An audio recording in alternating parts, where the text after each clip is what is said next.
Informaba hace un momento que el Fondo Monetario Internacional advirtió que México no crecerá a un 3%, ni siquiera en previsiones que se tienen para el año 2027. También expertos mundiales han declarado que el mundo está al borde de una recesión económica. ¿Cómo afecta estos fenómenos a México? Vamos a profundizar al respecto. Saludo con mucho gusto a Francisco Gutiérrez, economista y presidente de FG Inteligencia Económica. Muy buenas tardes, Francisco, qué gusto saludarte.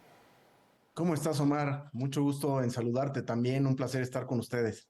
De entrada, por lo que comentó el Fondo Monetario Internacional y otras voces de relevancia, pues todo apunta a que entraremos en recesión el próximo año, el mundo y México.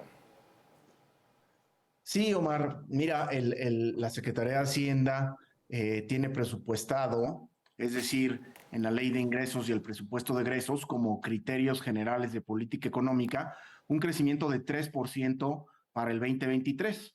Es una, es una letra muerta desde que se anunció este presupuesto, porque, bueno, pues no considera muchos factores que están ocurriendo. Y bueno, pues si uno analiza lo que es los criterios generales en propuesta a cuando tenemos ya los resultados, hay una diferencia muy grande.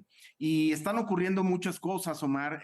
Bueno, pues la situación económica internacional es muy compleja. Los problemas políticos y geopolíticos se están agudizando y esto pues hace muy vulnerable a muchos mercados, particularmente el de energéticos y el de alimentos, que son los precios que han estado aumentando. Europa muy probablemente esté entrando ya en recesión. Estados Unidos va hacia una desaceleración importante, ya está ahí en ella. Y bueno, pues los Estados Unidos es el principal mercado para México. En México básicamente está creciendo las exportaciones, están creciendo las remesas y está creciendo el crédito, Omar, digamos, particularmente, y seguramente está creciendo el crédito que va a esos sectores, a los sectores de exportación. Y bueno, pues lo que tendremos es que Estados Unidos por lo menos va a desacelerar. Es probable que entre en una recesión.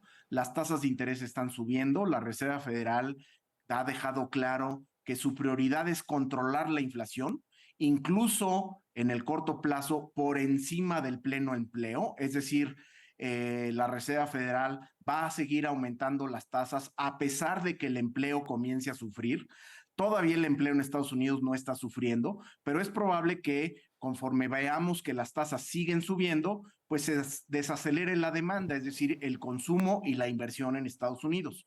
Si eso ocurre, nuestras exportaciones van a empezar a desacelerar y es lo único que está creciendo en México, Mar, las exportaciones, las remesas y el crédito. Claro. Ahora, en México, el Banco Central va a tener que también seguir subiendo sus tasas, que ya están muy elevadas, arriba del 9%, y eso también va a hacer que el crédito en México, que es la otra parte que está creciendo, también desacelere. Así es que sí, es muy probable que Estados Unidos entre en un estancamiento y probable recesión, y seguramente México no va a crecer el 3%. Es muy probable que también nos vayamos a un crecimiento negativo en el 2023. ¿Cuáles son estos factores, Francisco, internacionales que están impactando directamente? Es decir, ¿solo es el conflicto entre Rusia y Ucrania o hay otros que están en este momento afectando el crecimiento económico global?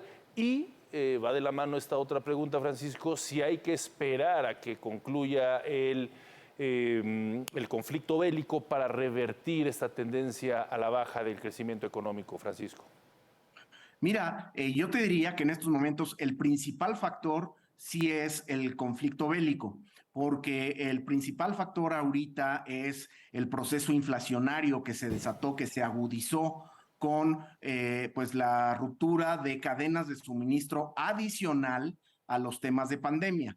La pandemia está en proceso de solución, es decir, la restauración de todos los procesos productivos que se vieron afectados durante la pandemia, esos ya están en proceso de solución a diferentes velocidades en el mundo, pero el conflicto bélico sigue ahí.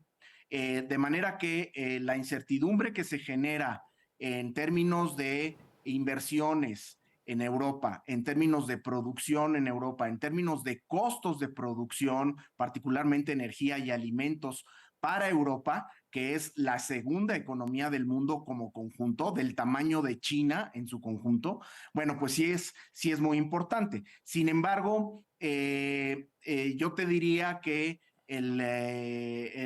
un proceso que hay que ver en dónde termina es precisamente el alza en tasas de interés, particularmente en los Estados Unidos. Creo que va a ser muy relevante el nivel al que lleguen las tasas de interés en Estados Unidos para ver si efectivamente entramos en una recesión de nuestro principal vecino o no. Ahora, en México creo que la situación es un poco más grave en el sentido de que independientemente de estos factores externos, la guerra, la salida de la pandemia y la recesión en Estados Unidos, en México tenemos nuestro propio proceso inflacionario.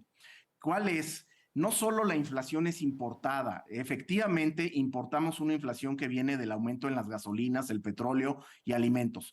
Pero actualmente, Omar, lo que tenemos también son disrupciones internas y un proceso de inflación estructural de oferta y de demanda. ¿De dónde viene? Bueno, pues en la parte de la oferta, la inversión ha estado decreciendo desde el inicio del sexenio. Esto es por la incertidumbre que genera las políticas económicas de este gobierno.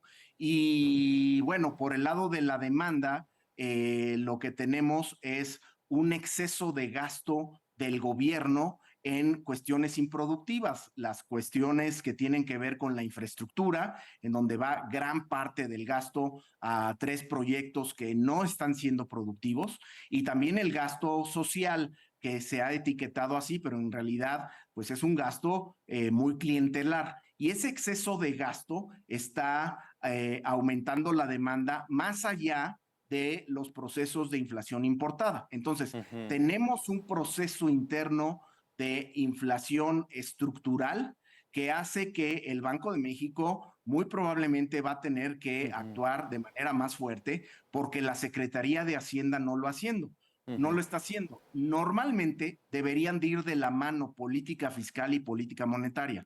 Hoy lo que tenemos es una política monetaria que está tratando de ser restrictiva, pero que necesita que la política fiscal, es decir, Hacienda, deje de ser expansiva en este proceso de exceso de gasto. Y eso no está ocurriendo.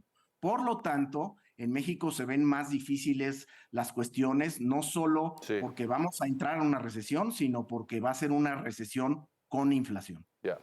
Pues complejo panorama el que pone sobre la mesa, Francisco. Te agradezco mucho, te pido mantengamos la comunicación porque creo que pues hay mucho que hablar, hay que darle seguimiento puntual mes con mes, semana con semana, cómo van precisamente moviéndose todas estas variables que acabas de poner sobre la mesa. Mientras tanto, te agradezco mucho, Francisco Gutiérrez, economista y presidente de FG Inteligencia Económica. Gracias, Francisco, muy buenas tardes. Gracias, Omar, muy buenas tardes, yo estoy a tus órdenes, muy buenas tardes. Muy buenas tardes.